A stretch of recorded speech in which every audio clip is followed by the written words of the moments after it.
que c'est le peuple malien qui vous doit de la reconnaissance, qui doit de la reconnaissance au peuple algérien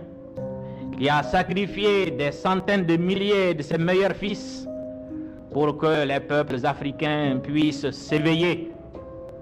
à la conscience de lutte et revendiquer leur indépendance. Les sacrifices que le peuple algérien, c'est sur cela que s'est édifiée l'indépendance de tous les peuples africains. Et nous n'oublierons jamais que malgré les épreuves difficiles que connaissait votre peuple, nos amis du FLN et du gouvernement provisoire de la République algérienne n'ont pas manqué d'apporter au peuple du Mali, au lendemain des événements douloureux que vous avez évoqués tout à l'heure,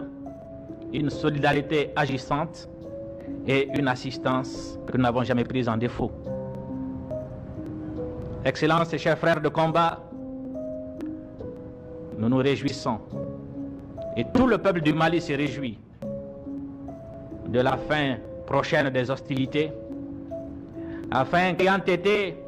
l'artisan de l'éveil de conscience des peuples africains pour leur libération, vous soyez à côté, un peuple indépendant, souverain, un facteur déterminant dans la poursuite de la décolonisation de nos institutions,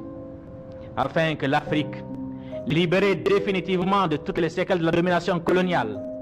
débarrassée de tous les complexes créés en nous par le système inique de la domination étrangère, nous puissions retrouver nos patries, construire une Afrique vraiment libre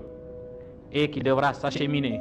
si elle veut survivre dans un monde perturbé, troublé,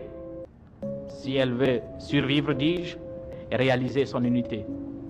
Nous savons que dans cette œuvre difficile mais grandiose de décolonisation totale et de la réalisation de l'unité africaine, nous trouverons en vous,